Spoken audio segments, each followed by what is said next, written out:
The first question is one you've been asked before, but it's one that our readers really care about. They want a straight answer to it. Yes or no, you've had time to reflect. Do you think that Jeremy Corbyn, looking back, is anti-Semitic? Today we're talking about Keir Starmer. That's good, because that is our icon. That is your icon on your channel, right? Keir Starmer? Yeah, I mean, it was kind of getting into anti-Semitism, like being now we're combining the two. Keir Starmer and anti-Semitism. This is the ultimate Complaints on the Blade video. It's a twofer. What we've been working towards. Keir Starmer's been making a little sort of TV show, hasn't he? For the last 2 years or so. Yeah. He's making he should start his own YouTube channel just of sort of Jewish vignettes. I think TikTok is the place for that stuff. Actually, but it is incredible how many videos he's made about the Jewish faith. And the Jewish community. And anti-Semitism, all rolled into one. And a little bit about the pandemic as well. Yeah. So we're going to look through from his early videos when he was first starting out. When he was trialling his Jewish channel. We're not going back to start, but we're going back to... So he makes them generally for occasions, doesn't he? He occasionally bungs an extra one in, but he's trying to get the clicks. Yes. He knows when to launch a video for sure. Yeah. If only we did. Yeah, exactly. So he's done a couple. We're going to start with Passover 2021. So Passover is a Jewish festival which marks the time when Jews were slaves in Egypt, and it's were brought out from there by a lot of miracles, including the splitting of the Red Sea and all that kind of stuff. It's classic miracle. I would like to send my good wishes to the Jewish community in the United Kingdom and around the world ahead of the festival of Passover. Last year, we marked Passover as I was elected leader of the Labour Party. I think that's interesting. Last year we marked Passover as I was elected leader of the Labour Party. It just feels really narcissistic. Yeah, so that's the miracle of that Passover was him becoming leader. I guess he's really trying to present himself as the saviour of the Labour Party. And I vowed to take action against the stain of anti-Semitism within our party. The whole thing about the anti-Semitism issue and the way that Starmer talks about it's so vague, because it's what is he actually doing? What is there actually to do? So he always talks about the stain of anti-Semitism, which I think is a really weird phrase, because it's a metaphor, but then what's the metaphor for? What is the actual stain? But I do like the word stain, because it's like, I imagine like Starmer's like a kind of, it sounds like his name sounds like a cleaning product, like Starmer bleach, Starmer ultra gel removes all anti-Semitism stains. Yeah.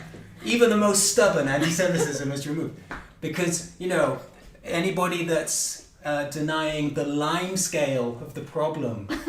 I was delighted to take part again in Mitzvah Day, Limud, and a number of virtual synagogue events.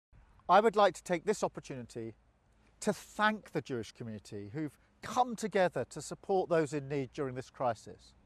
Whoever wrote this, I think, is very good, because there's also sort of lots of internal references that, are very Jewish. Like, at some point he says, next year in person is what we would have said at Seder last year. And there's a line in the Seder service, which is next year in Jerusalem. Oh, really? Which is referencing that. Well, that's straight over my head. Yeah, I mean, these things are Easter eggs, right? They're in internal references that are... Yeah, it's for the fans. It's for the fans. Fan service. It's for the fans, yeah.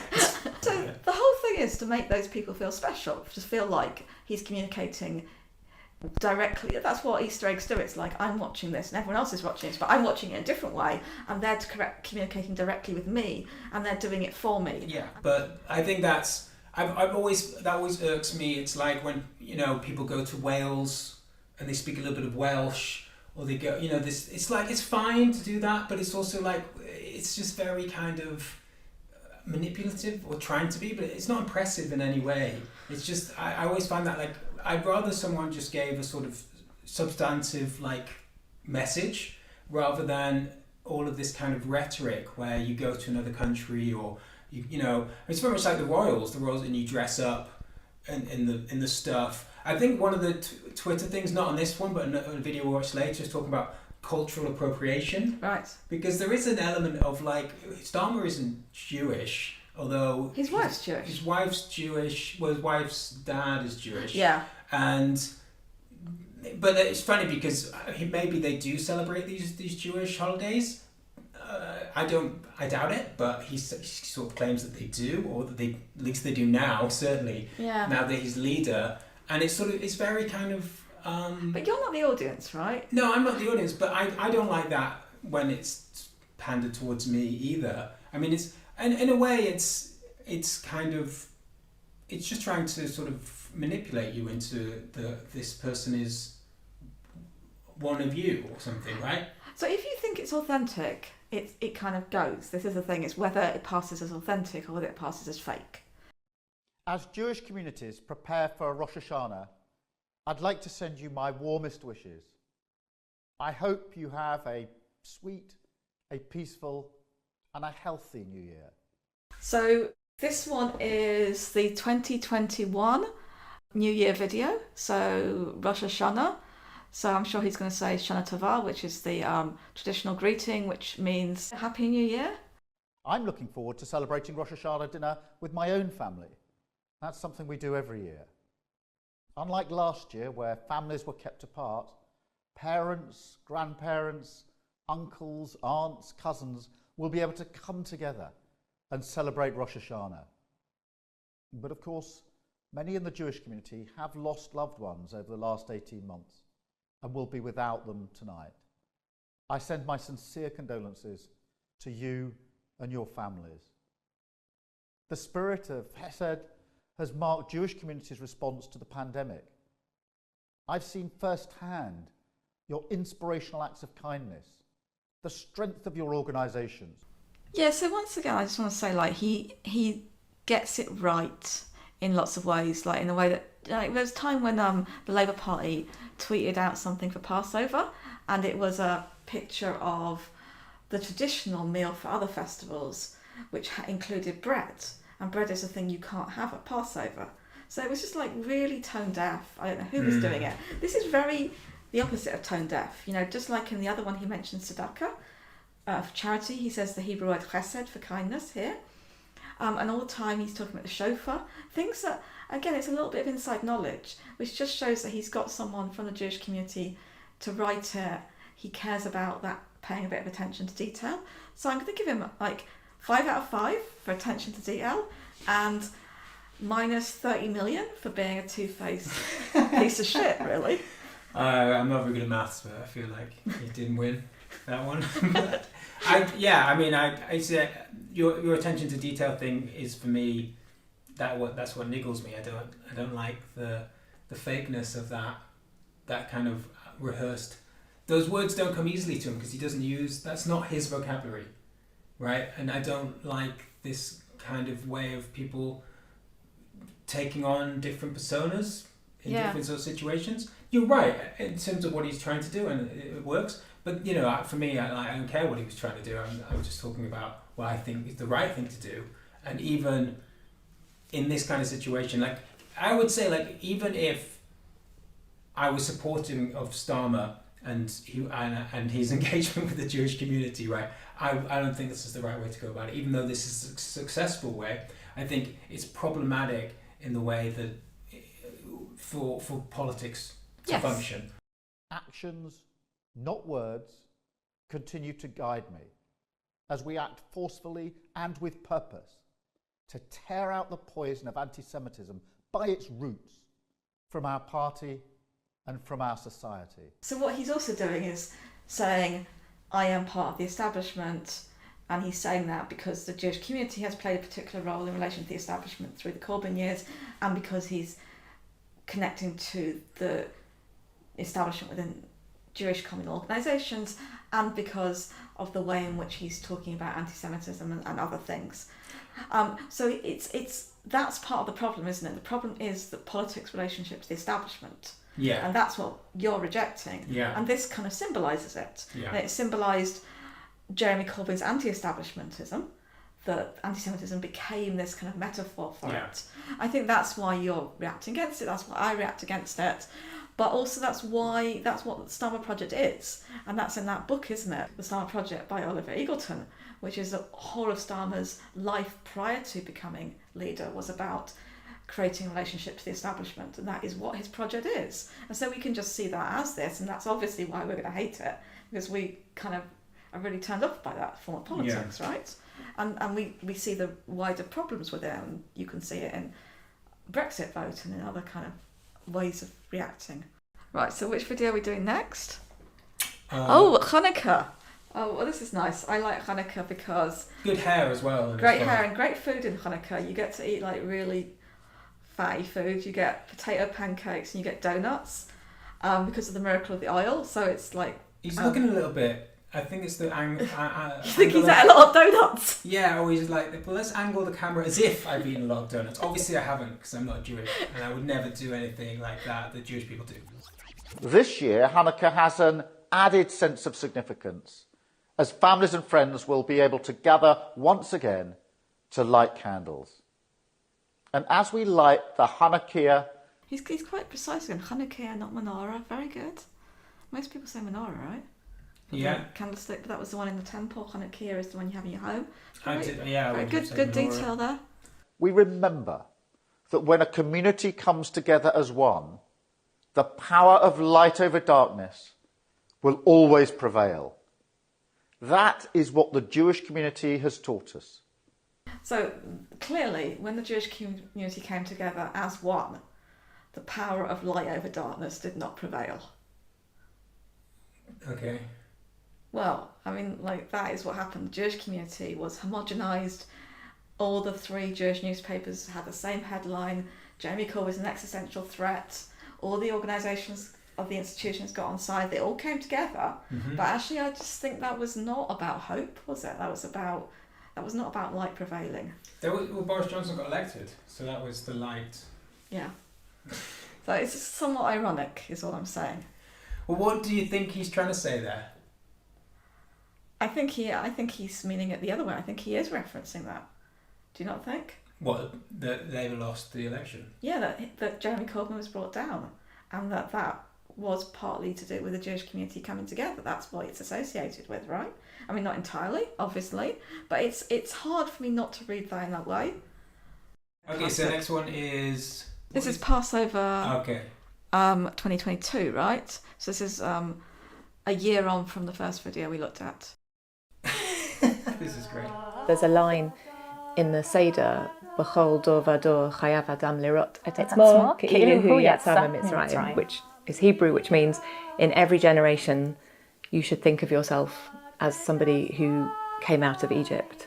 The core of the story is the Jews were slaves and eventually had to run away out of Egypt. The first bit, just the singing, it's just like, oh, that would just be a really cringe thing to be at. And then they show the kid, and I just feel sorry for this kid. Maybe he's really into it, but I feel But also the whole family like, home is so... Yeah, it's I bet he doesn't have a PlayStation or anything. He's like, no PlayStation for you. Like, you know. He's yeah. definitely got a PlayStation. No. His parents like, no, we don't believe in that kind of thing. He has to go around to his friend's house all the time just to play. It's so annoying.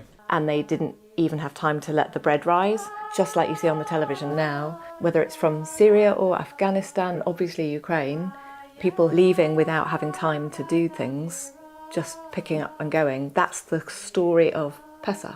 But these are super Jewish books, right, in the background, all of them. Like they're all, can you see them with the covers? Oh, yeah. That's again, those are all the prayer books and stuff like that, right? Okay, yeah. Yeah. Oh, they do have a TV? Yeah, of course they have a huge TV. That kid has definitely got PlayStation. Yeah. Really? Okay. Well, Yeah, there's no as long way. as he gets a PlayStation, I'm fine. Hello. A Seder, for many people, is about bringing together family or groups of friends. But yeah, so anyway, they're talking about people struggling in the world. They're talking about people leaving countries. People leaving countries very quickly. Yeah. And unexpectedly, and how as a result of that, you maybe get the bread out the oven and it's only been in for like 10 minutes and it's not risen. Yeah, and then you've got this like unbaked bread and then it's baking on your back in the desert. That's kind of the story. So she's imagining it happening to other refugees. And it's kind of quite interesting which one she talks about. Ukraine, obviously, she says. Yes, and there's a kind of bigger mission, isn't there? Yeah, like, I mean, Palestine, I understand why you might not mention that. Yeah, like there was a point at which, like in 1948, a load of people in Palestine were displaced in the Nakba, right? And they had to really move very quickly. Yeah. But also could mention Yemen. There's definitely a sort of centrist political sort of position here, which is that I don't really think that much about international politics in general, right? That's my kind, or I do, and I choose to focus on particular conflicts. Yes. It's one of the two, right? About a few days before Pesach, what every Jewish family will be doing is getting all the boxes out. We will be doing it. My wife's dad is Jewish. So you have this whole unboxing experience Yeah, as well? yeah. See, that's what I mean about the sort of fakeness. Like, Yes. does he really? Maybe he does. I just feel like he doesn't. But I also think, like, if you're really Jewish, you shouldn't be getting your Pesach stuff out early, because there's loads of, like, you have to clean your house and get rid of the chametz, which is the leavened bread, which is like everything basically. And you have to get, like, you have to use separate dishes. You have to get them all out. And you have to get out separate food and everything. And so... Do you have to use separate cups? Everything different. Because there's a really cool Labour cup in this. Right, but this is not Pesach yet, but they shouldn't be getting out the... Should they be getting out the Pesach stuff? I don't know, maybe I'm getting a little bit, like, Jewish... Well, I mean, you're playing honest. into the whole thing. I mean, Yeah. if that's what they take it so seriously, then you're right, yeah. Yeah. This very strong tradition in Judaism, which is very beautiful, of really strong gratitude and a real social justice commitment, whether that's hosting homeless shelters inside the synagogue, food bank collections, all these things. There's a total alignment between the values I take to be Labour values and the values of the Judaism that I was brought up with. I'm a lifelong supporter. I didn't vote Labour in 2019. I just couldn't because of the anti-Semitism, and that was heartbreaking. I have a lot of confidence in Keir and the Shadow Cabinet. Thank you for what you're doing with the party and with anti-Semitism. I appreciate that. Really I appreciate that. So, a few things there. The Judaism that she was brought up with aligns with Labour values. I don't know what she's saying about other religions there. I mean, presumably those values can be coming from any sort of religious background or atheist background, right? Yeah. I want to get onto the cup in a second. Before that, then, well, a lot of these videos, I think, are part of trying to establish an idea of the Jewish community as progressive.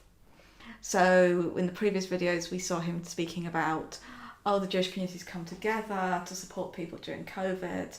I want to thank you for doing that. You're reinforcing the necessity for vaccination. I think this is a video where he really pushes that so much. The stuff about, first of all, about immigration and being a migrant and that experience and connecting to that. And then the idea of social justice. And as for sure, Judaism has a very strong social justice commitment, but it's hard to square that with the destruction of the main movement for progressive politics that this country has seen in recent decades, right? It's very difficult to square that circle. And I think this is something which I would imagine a lot of Jewish people who are progressive find that difficult. That kind of role of their community within that, the tension with Labour, there's a desire to vote Labour again. And so I think this video is probably speaking to them. It's not a load of people, but I feel like she probably is agonising. I think they're genuine. Much as the anti-Semitism thing is completely fake and smears, there are people who are genuine about their concerns. They're people of good faith. And I think she's probably one of them. I don't know. The cup, by the way, is a Blair 1997. Is it really? Yeah, there's a part where it tells you, let's see if I can find it. There's a bit of Starmer holding the cup. This isn't actually, the dialogue here is not in the video, but you can see she's explaining the cup to him, the mug even, and it says, in the 1997 general election, the Labour Party won for the first time all of the Leeds parliamentary constituencies. Oh, so it's not a London house. I got that completely wrong. It's Leeds. No, I think they are a London household, but she's obviously got a connection to Leeds. Yeah, but there's a big Jewish community in Leeds. It's smaller now, but yeah. I mean, it may be in Leeds. I mean, just judging by their accents. I assume that they're Yeah. in the south. But anyway, either way, it's very much about the 97 victory. Yeah. Which is their kind of Labour background, right? They're Blairites, which is fine. That's fine. You can be Blairite if you want. But it's like, that's obviously coming back from when they're talking about international conflicts. It's all coming from that position, right? But then at the same time, you're right. They were also trying to say, but we're also very like keystone of sort of social progressivism, like in this country, and Yeah. yeah. Yes, which is obviously what the Blairites want as well. The Blairites also Yeah, felt, but they also, but then felt it's like it uncomfortable. goes against, like, but then they have to sort of tear down anything that's, Yeah. you know, and that's that whole contradiction, right? Yes, it's people who are cosplaying as lefties Yeah. suddenly realising that maybe they're not, And that's and why you wanting have to to make reassert the that. left, Yeah. any further left than you is something dangerous. Yes, reactionary, racist, conspiracist, irrational. The test for me of whether we've done enough is whether those that left feel they can come back. It's not for me to determine whether I've done enough. And I think it has really begun to look like a party that is ready to be a government, and that's really exciting. Yeah, that's a brilliant line that he says a lot. It's not for me to determine whether I've done enough. The test is whether people come back. It's a very good line. It is, and you know the song in the background is Diana, and Diana was "It Would Have Been Enough." It would have been if it's really? yeah. It's and actually the first demonstration, the Enough Is Enough demonstration, that was a Jewish thing before it became the campaign, right? That it is now. That was the demonstration, the first one with the Jewish community saying, Right. enough is enough, and it was at Passover, and it was using the language of the song Diana, which is, if God had just done this, it would have been enough. If God had just done that, it would have been enough. But then God did this for us, and he did this for us.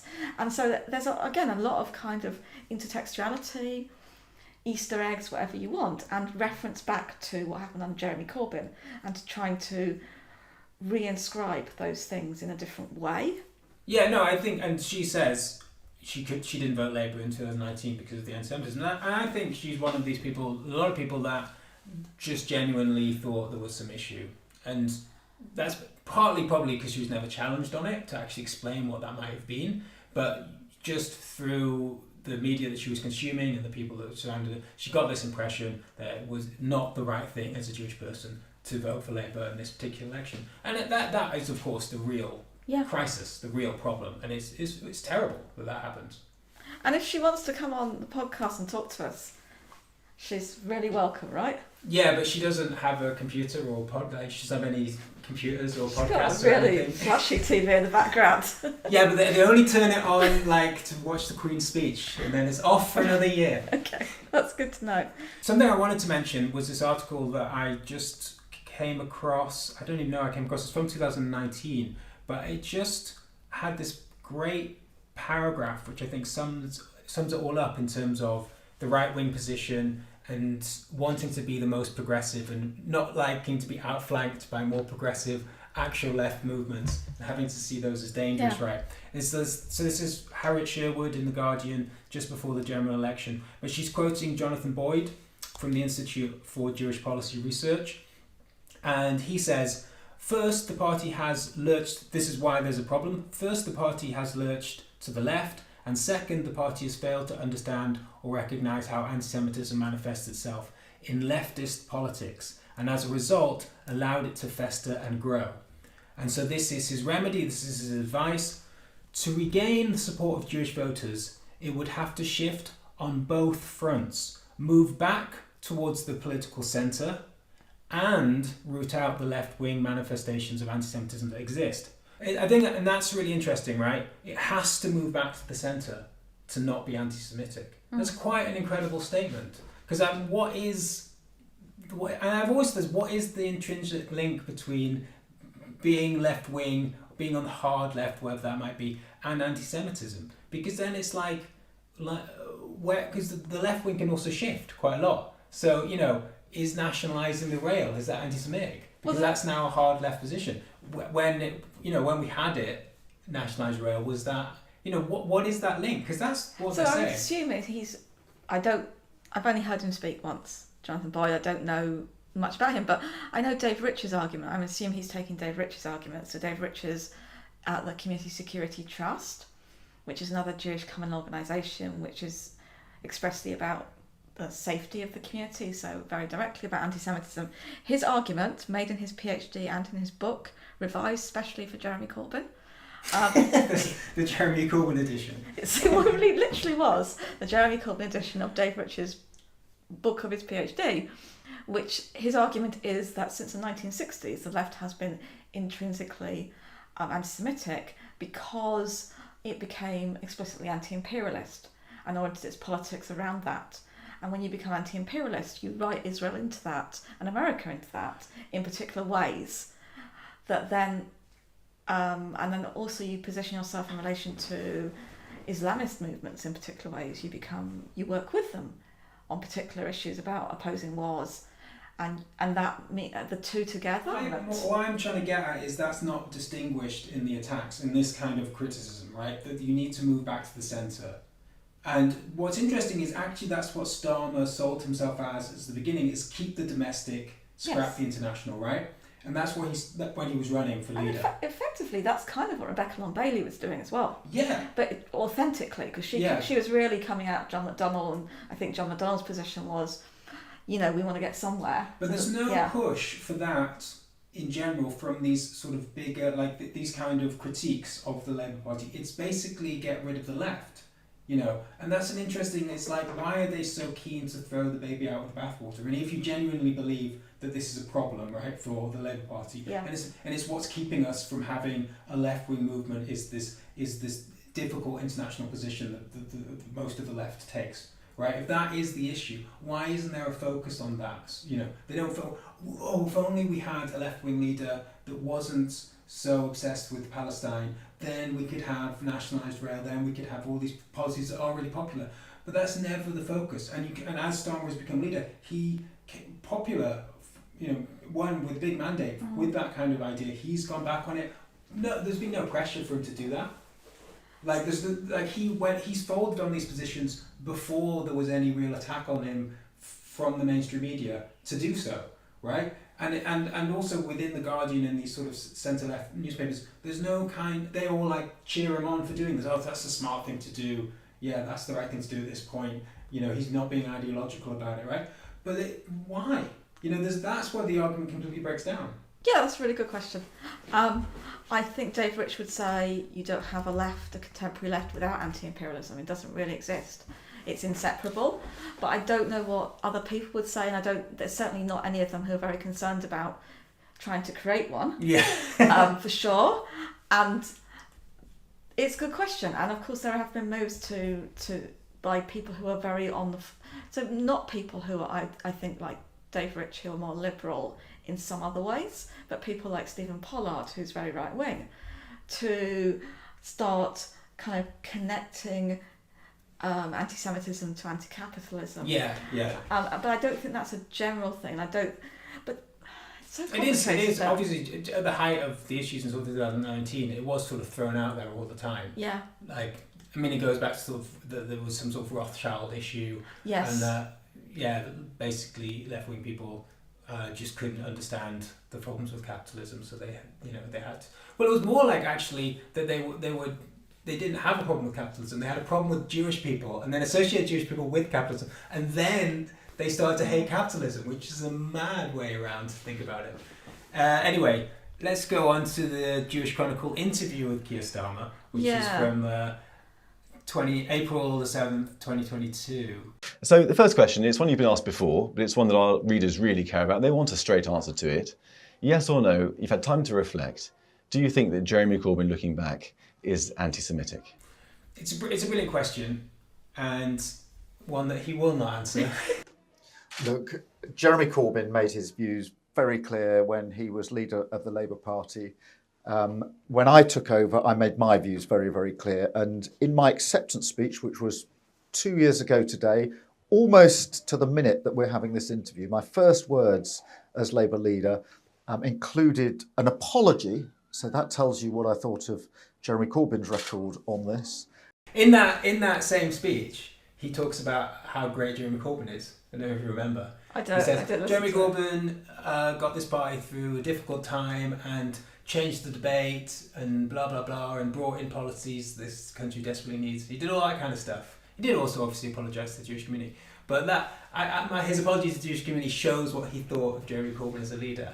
I've not heard him say that before this interview, but that's quite incredible. But why doesn't he just say that he's anti-Semitic then? He doesn't want to answer. That's a straight answer.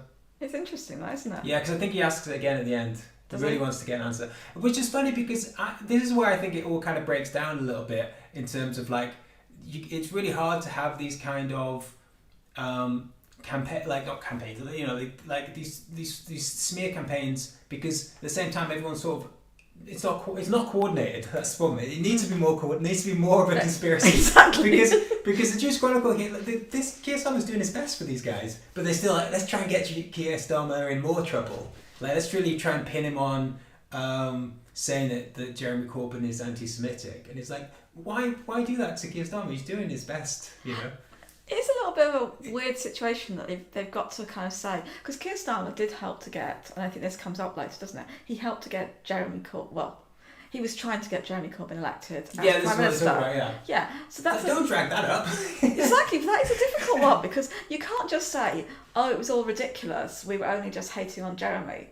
Because you can't really completely give the game away. Yeah. So you've got to have some sort of like, yeah, but we have to ask you about this stuff, and we're going to do it in a kind of way that gives you a Yeah, it's get very at. light touch. Yeah, it's softball, right? Yeah. But also, more importantly, or equally importantly from my point of view, my absolute commitment to tear anti-Semitism out by its roots. That was the phrase that I used. Yeah, we didn't talk about this last time. He So said, many metaphors. yeah, last time it was poison, to tear the poison out by its roots. At least didn't use that. That's quite, when you were like, Yes. do poisons have roots? Yes. And now he didn't use poison, but I do like tear it out by its roots. So what did he call it here?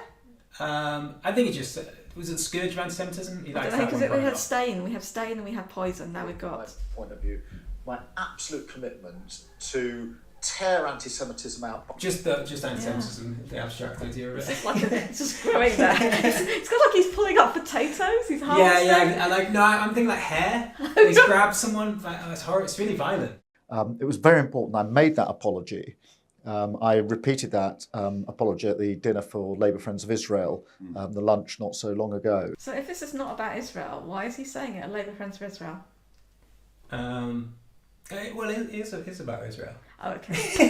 Sorry to break it to you. You talked about Jeremy Corbyn's record, but in a way, your record is intermingled with his, isn't it? Because you were one of the longest serving shadow cabinet members, more than 1,500 days you served under Jeremy Corbyn. You defended him in interview after interview. For example, October 2019, you said, I'm 100% behind Jeremy Corbyn. I'm working with Jeremy Corbyn to try to win the next general election. I think it's critical. And when Andrew Marr came back by mentioning Louise Ellman and her view that Corbyn was a danger not just to Labour but to the entire British Jewish community, you said, I don't accept that. And you repeated it, saying, I don't accept that. So I think our readers feel we can see the work that you've done and the work that you're doing. But back then, you're a big fan of Jeremy Corbyn. Now you don't seem to be. Which one are they supposed to believe? Well, look, I think it's very important to put on record that I spoke out on anti-Semitism when Jeremy was leader of the Labour Party on a number of occasions. But he didn't leave. He didn't leave his position in the shadow cabinet, and he certainly didn't leave the party. But it was important to make those arguments in the shadow cabinet. Obviously, he couldn't leave the shadow cabinet because otherwise, who would be banging on about anti-Semitism in those meetings and pissing everybody else off? Oh, that's true. Yeah. Okay, yeah. Yeah. No, you're right. You can't fault this guy. But you supported him. You tried to put him publicly- in number 10. Both publicly and in the confines of the shadow cabinet. And it's very important that there were people there to make that argument. I love that. Yeah, it's sort of like Jeremy Corbyn's like, I think we should be even more anti-Semitic this week. And Stan was like, I'm not so sure about that, Corbyn. Well, yeah. Well, okay, I'll hear you out, Stan, since you're in the shadow cabinet. I spent a lot of time talking to Louise, both when she left and in relation to her decision to return. And the fact that she rejoined was evidence to me that we are making progress in relation to anti-Semitism. And you you didn't know accept- Louise, but you you know didn't Louise accept- as well as I do. She but- was not going to ever Of course, do but you this didn't without accept. a great deal But you of didn't thought. accept her judgment that Jeremy Corbyn was a danger to British Jews at the time. And then when she came back, you said it was a poignant moment. So I think people in the British Jewish community just don't quite feel where they are with you, don't quite feel sure that, you know, what you're saying now matches what you said back then. So actually I feel kind of a little bit of allegiance with the interviewer here, because this is what the left has been saying all the time, that Keir Starmer is a hypocrite, that he says one thing and then does something else and then says something else. And we don't get journalists who raise that very much. Many others who are engaging with us in a completely different way. I do think that there are higher levels, much higher levels of confidence. I'm not going to be complacent about this. There's much more to be done. But I've talked to Louise at great length about this. You must feel this personally as well, because your wife is Jewish. You have Friday night dinners. You're a member of a synagogue. Your kids have some Jewish identity as well. I mean, how did they feel when you were campaigning to put Mr. Corbyn in number 10? How did your kids feel? Their dad was campaigning to get like anti-Semites number 10. Well, they knew that he was secretly undermining Corbyn the whole way, so they were like, yeah, you do it some. Oh, that's great. Yeah, we'll get him on the Brexit thing. Yeah, this is at home plotting Corbyn's downfall. Well, my wife's family are Jewish, so her father is Jewish. They came over from Poland. We do observe some of the traditions and practices, including Friday night prayers, particularly when her father is over with us. And they do. I like this kind of line where it's like, we do observe Friday night prayers, particularly when the father is over. So, what's the difference? Like, basically, you only do it when the father's over, right? Yeah, I don't even know quite what Friday night prayers means. Like, because I don't go to synagogue on Friday night, because hardly anyone does. I don't know what the particulars are. You just like do a blessing. It's but particularly when the father's there. Yeah. But it's kind of like you don't really do it, right? Yeah. And you're like trying to. They've got a sort of. His wife's father is, I suppose, practicing Jew, right? And they're not, and that's fine. But he married someone who wasn't Jewish, presumably the dad. Yeah, presumably, so right. So I don't know how that worked out in terms of. Well, practices. Yeah, I don't know. Yeah. Maybe she converted. I don't know, but like the whole thing is like just trying to pretend you're more Jewish than you are. Yeah, it is. It's a bit weak. We feel very strongly that we want our children to understand Vic's family and their history, and that's why we do have those traditions in prayers, not every Friday night, but on Friday nights. Not every Friday night. Well, what is? I thought, particularly with the father's over, we do it. Yeah. What? I don't know what I don't think he knows what he's referring to. I don't think he really knows what a Jewish Friday night is like, particularly. So there isn't really a tradition of prayer on Friday night. Well, there is. You go to synagogue, right? Oh, okay. But most people don't go Friday night. It's very low. That's what I'm saying. So what about the Friday night? So you have a meal, right? Okay. And there are some prayers beforehand, like you say a blessing for the candles when you light them. You say a blessing for the wine and the bread. You say kiddush for the wine, which is a slightly longer prayer. And you should say grace after meals, but that's a standard thing. You should say that after every big meal, not just Friday night. So I'm not quite sure whether he's just referring to saying a few blessings or saying a prayer over the wine, or whether he actually doesn't really know what he's referring to, because his videos are very precise. They're obviously written by someone who knows. Yeah. And now he's doesn't know, and he's just on an interview. He hasn't got anyone writing the script, and now he's not so precise, and it's all a little bit kind of confused, and that's probably his real relationship to Judaism, which is a little bit confused. Which is fine. Which is fine. Absolutely, that's what you expect when your wife is dad's Jewish. Yeah, and exactly. There's a little bit going on, but not so much. They know my position in relation to anti-Semitism. There's never been any doubt about that. They knew I was speaking out publicly and in the shadow cabinet, and therefore, like everybody else, I think, who's engaged with me in the last 2 years, I think there's no doubting the commitment I've got to changing the Labour Party and tearing out anti-Semitism by its roots.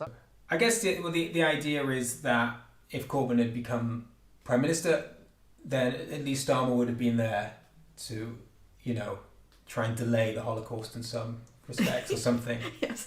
Bringing in more bureaucracy. Oh, we can't do it because of Brexit. Sorry. That's fine. Don't reopen Auschwitz yet. Yeah. Yeah. Wait 6 months. yeah. What's it? Second term. Second term. I mean, let me ask you, by extension, a question about Israel. You've spoken very fondly and warmly about Israel. In Israel, as you know... Well, we have extended family there. Of course. So as you'll know, citizens of Arab origin are represented throughout society, all the way up to being represented in government, Arab ministers in government. And yet Amnesty International recently released a report where they accused Israel of being an apartheid state. Yeah. That was embraced and supported by many members of your party, particularly on the left. Do you agree with them? No. I hate that thing of, Arabs are represented. First of all, he doesn't even say Palestinians. Like, he won't accept that people of Palestinian descent who are inside Israel will refer to themselves as Palestinians. So he says Arabs are represented at every level of society. And it's like, that's supposed to be like some kind of, there can't be any racism, there can't be any structural prejudice. If there are people who are of Palestinian descent who are in the parliament, that must be okay. It's just such a reductive argument. It's such a misunderstanding and misrepresentation. And it doesn't get any challenge or pushback, I'm sure, from Keir Starmer. And that is not the Labour Party position. So I was very clear, I think, in my comments to Labour Friends of Israel exactly where I stand on most of the major issues that obviously and understandably concern people in Israel and beyond Israel. So I was able to address a number of those issues in that speech. He's a human rights lawyer. And I've read that Amnesty report. It's incredibly technical. Like, if you say on Twitter, Amnesty International says Israel's an apartheid state, somebody who wrote that report will tweet back at you, no, we don't say that. They are so precise. They say something like practicing the crime of apartheid. Okay. It's very legal. That legal framework is every single I is dotted, every single T is crossed. If you are a human rights lawyer, you could not disagree with it. You could say it's forensic. You could say it's forensic. So I've only got 1 more minute, so just a final question. You haven't been drawn explicitly on whether you feel that Jeremy Corbyn was anti-Semitic or not. British Jews feel uncertain, some of them, about whether they can trust Labour again with their vote. Will you apologise for the harm that your party has done to British Jewry and the great hurt that they've suffered? And what would you say to them to try and convince them that it's possible to return to Labour? Yes, I'll apologise. I have already apologised, and I'm happy to repeat that apology. I apologise for the first words I said as leader of the Labour Party 2 years ago today, and again at the Labour Friends of Israel lunch. And an apology is a good thing, but it's not enough. So the Labour Friends of Israel lunch is famous for one of the things he said was Jewish people coming to Palestine made the desert blue. Oh, that's a and classic. that is a classic. And that is a racist statement because it erases the people who were there beforehand. So he's claiming this Labour Friends of Israel lunch as where he made strides against racism. And he was making strides towards racism by reinforcing the racism that's implicit within Zionism, and particularly within that form of version of Zionism that denies an Nakba, that denies that there were people in Palestine before Jewish people began settling there en masse. So I've said my test is whether they feel safe to return, and some of them have done so. I'm very grateful for that. We'll continue with this commitment. We'll continue the fight against anti-Semitism. Very good. So Keir Starmer, thank you very much indeed. So a good interview, you should be like asking questions based on the previous answer, right? You shouldn't just have a set of questions. You should be trying to create a conversation. Particularly if the answer is not being very good, right? Yeah. And you want to draw more out. Can you clarify that? Can you give me some evidence? And I kind of deeply resent this interview for many reasons, but I think he says 3 times in it, like the judgment will be whether people feel they can come back. Yeah. And it's like that, obviously the unsaid thing there is all the people who feel they want to leave, or all the people who have been pushed out, and how many of us are Jewish, and it's so fucked up, and it's like, it just makes me feel a bit sick. Yeah, because that's the thing, it's got nothing to do with being Jewish. It's a total political position, isn't it? Really. It's like the people that left under Corbyn, I mean, there were obviously Jewish people that left because they bought into this smear campaign, or whatever you want to call it, right?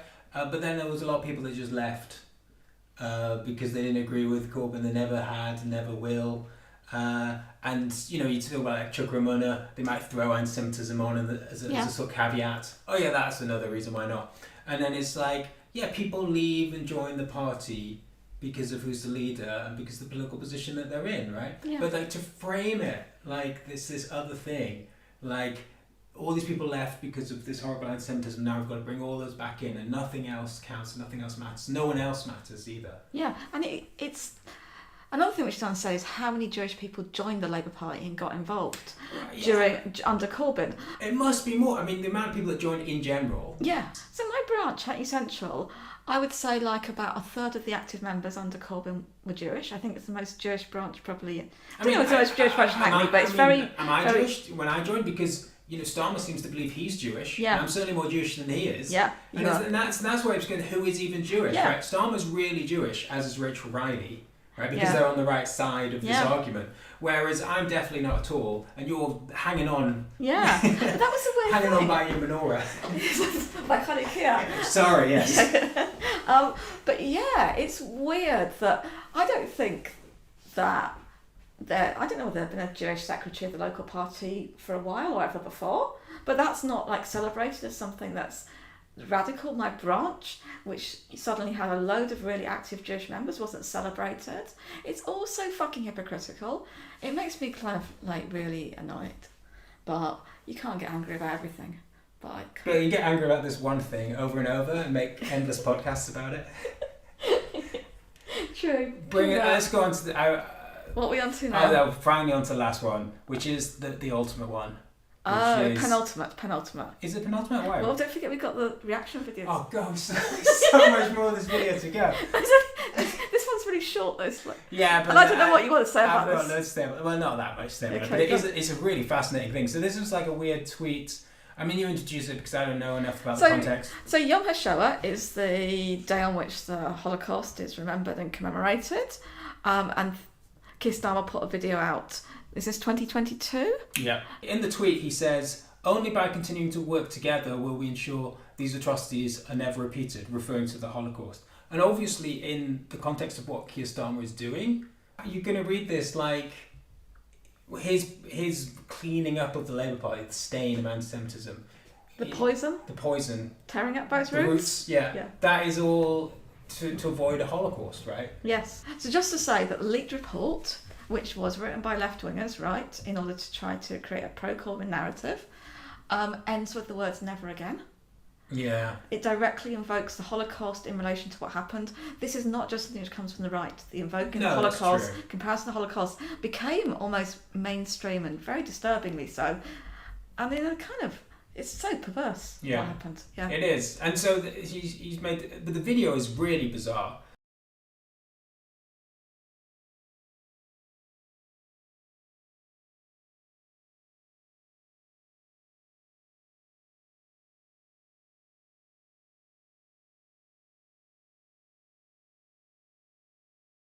So I don't know if there was something wrong with the sound, because there is no sound. I think it's supposed to be silent, right? I suppose so, but it's the lighting of a... So basically what we're saying is... But they've muted it. That's what I'm saying. Yes, because it's supposed to be silent. Okay, but there is sound to this video which we are not allowed to hear, which is makes me curious of what is in that sound. I don't know if it's the kids playing the PlayStation, because in Starmer's house, anything goes. PlayStations, right?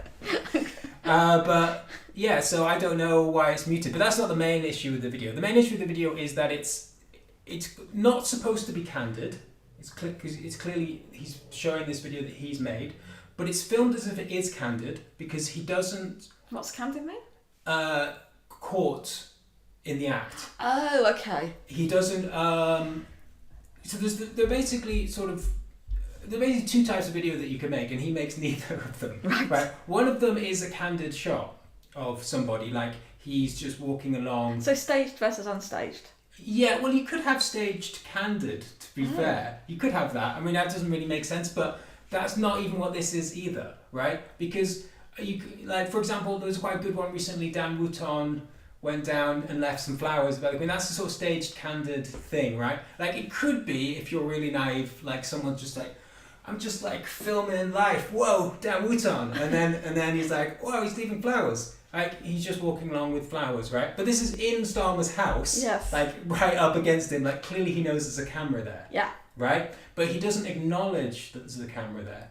Now, if you don't acknowledge there's a camera there, that could be like the only other way that could be is acting. Like, you're acting in a video. Yeah. Because it's like, you have like the basic idea of TV or film. Yeah. Like, there are actors and they don't go, oh my God, there's a camera. I know this sounds ridiculous, but it is that ridiculous watching this video, right? He doesn't acknowledge that there's a camera there. Okay, I mean, what he should do is he should put the candle up and just go like that. That's how you end it, right? It is, right? Because or I don't think that would work for Holocaust Memorial video. I feel like this is the thing. But I didn't get him into this mess. He's in this mess, right? Well, Jeremy Corbyn got to this mess, and we did. It's Jeremy Corbyn's fault that this terrible video was made. So it's really weird. He just walks away, and that's such an odd thing to do in a video like this, right? Because like maybe you would do that and it would move on to like he'd be somewhere else. And it would start with a little bit of dialogue of a speech he's making later. And he's like, at this time, and it fades out and then he's speaking. But there it's like it's almost like a horror film. Like someone's like caught him, he doesn't know they're there and he's doing this sort of private thing and he walks away from the camera. The other thing about it is a horror film. I mean, anything with Keir Starmer is a horror movie, right? But the other thing is it's very short. It's 20 seconds, 17 seconds, whatever it is. And all he has to do is light this candle and put it on the windowsill thing here. Yeah. And there's an edit. There's Really? a massive edit in it. Show us the edit. So he's going along and he's got it all right up to here. And then, Oh yeah, I see it. Yeah. right? And it's not, obviously, we're being very harsh on this video, but it's like he's decided to make this strange video very cynically because he has, he's like, I don't know what, like the idea is what he does this all the time and they've just happened to film it. It is very damn This is retarded. a memorial candle, right? Yeah. So But he does this every year, right? This is the idea. But you're saying that again, that thing about him trying to establish himself as doing Jewish things in his own home, whereas it's hard to know how authentic that is. Yeah. And it's certainly from that interview where he's talking about Friday and obviously nights, this some is Friday nights. staged, and it's trying to look like it's not staged. Yeah. It's a very weird video. So it would be a better video if he talked about Holocaust Memorial. Said a good thing to do would be to light a memorial candle, Yiska candle, and if maybe someone sang Kaddish in the background, would be really kind of moving. Actually, I think. Yeah, it's just a very straight. The way the video. The first time I saw it, I was like, "What is this? Is someone edited this? Is that the actual end?" He's just like, see ya. Yeah, you're right. It's weird. It doesn't even. I don't know. Anyway, but now we have the high point of our. Oh video, now we're going to move on to. I don't even have it up. Where is it? How can I find it? So go to Lee Harpin's Twitter. That's where I saw it. This is Keir Starmer's 2022 Rosh Hashanah New Year video. Well, thank you very much for having me here at Belsize Square Synagogue. I've never seen that before. What is it? He's wearing a couple. I mean, if you're talking about him integrating into Jewish that's what I'm community, saying. But he's also, I think, in a synagogue, so you kind of, out of respect, you would wear one there. Okay, I think. fair enough. But yeah, it's a bit. But it is a bit weird, isn't it? Like the more every time you see him, he's a little bit more Jewish. And for spending some time this morning talking about Rosh Hashanah. I've just got a really important question about Keir Starmer. Has he been circumcised? Because if he hasn't, that'll be the next video. Rosh Hashanah is the New Year, the Jewish New Year. It's often translated just as the birthday of the world, but it's better understood as the day the world was conceived. Yeah. It's one of those, it's the sort of Jewish Christmas moment where everyone's quite stressed about where you're going to spend it. And obviously Starmer knows all this because he's deeply involved in Jewish celebrations. But yes, and he does this every year. He does this every year. But like he wants to hear, I don't know, he's indulging them. Yeah, he knows more than they do, but... Yeah, it's clearly not the Jewish Christmas because there are absolutely no presents involved. No. And there's a lot of praying. I mean, there's serious hardcore praying. you also always have around Halle the idea of wholeness, the world, this idea of the year ending and the year beginning. I mean, and the round challah for me as well, it's kind of this perfect form, right? A circle having no sides to it. Yeah. And it really reflects the new year, that we have this clean slate. We all have this chance to be perfectly whole again. And throughout the year, you know, we'll get stretched out and we'll turn into a regular shaped challah. But at least at the start of the year, we all get to be these perfectly round, you know, beings, and we can become anything we really want. I mean, the other thing is that all of the liturgy for the holidays is written in the collective. So we don't say, like, God do this for me, or I did this thing. It's all about we and us, which is this reminder that no man is an island, right? Yeah. We all have to be in this together and help one another. And a rising tide, you know, will raise all ships, and that's what we try to do as a community. Fantastic. Well, thank you very much for sharing that with me. Of course, thank you so much for being here. Thank you. Pleasure having you. Pleasure having you, unlike some people. Yeah. So I don't think there's much to say about that video except that it's really dull. Yeah, well, it's funny that it's very much, it's quite different to the other ones where he's not really talking at all. He's certainly not really talking to the Jewish community about what he's done or about Labour. It is like him just slowly becoming Jewish, isn't it, really? Yeah, maybe he's converting. Maybe. This is one of his conversion lessons. And he was like, come over, film my conversion lesson with the rabbis. And like you say, you know, circumcision could be around the corner. But the metaphor of the challah, maybe we could talk about that. Do you feel like you're a round challah or a stretched out challah? Personally, I feel like... No, but it links into, so there's a sort of community stuff, and there's the a rising tide lifts all ships. You know, it's this idea of a more kind of progressive state of community, of support. We're not, you know, it's not Thatcher's individualism, right? It's this idea that we're all in it together, and that's kind of, as you say, like, almost like he feels that the Jewish community's been damaged, or they feel they've been damaged by their position against Labour, and now it's to sort of show that, well, the Jewish community is like any other community. Yeah, of course it is. But I mean, so it's like, it's not I, it's we, and this is, again, I'm gonna like bang on about this. It's like, who is in that we, and who isn't in that we of the Jewish community, and that's obviously implicit in this video, not spoken about, and here's what this whole thing has partly, not entirely, but a lot of what it's been about is about these inclusions and exclusions and this creation of homogeneity. So it's meant to sound all sort of soft and cuddly in this and collective, but it's masking a really brutal reality of exclusion as well. Yeah, which is and it's the exact opposite. It's the projection that was made onto Corbyn's leadership.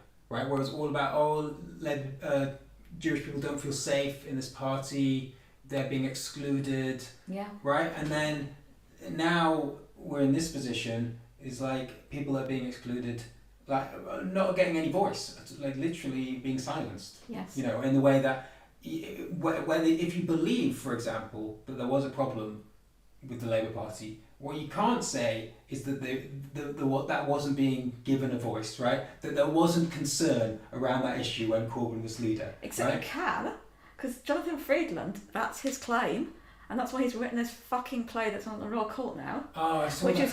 I know. I haven't seen it, but I saw the... Jews in their own words. And I think the claim is that actually we were silenced during the Corbyn time. Our views were not taken into perspective. The Corbyn supporting Jews' views were more prominent. It's like the whole thing is ridiculous. But that's the thing is, obviously what you're saying is the rational position, but none of this is running about rationality. It's all so screwed up still. So maybe that's where we should finish. Yeah, let's finish with that. That is the end. We are nearly exhausted here because I don't know how we managed to do this. I always feel like this is professional broadcasting. Yeah, we've done about 2 hours here, and a lot of Keir Starmer being Jewish. It's been quite incredible to watch. As always, I'd just like to say, please consider signing up to the Patreon. Heather and I would really like to make these videos more regularly, and ideally with better sound and video and, well, more research. But the only way we can do that is if we have a bit of money behind us. So don't delay. Sign up today. Thank you very much. We're going to wave. You're like going we to did wave, last time. always wave.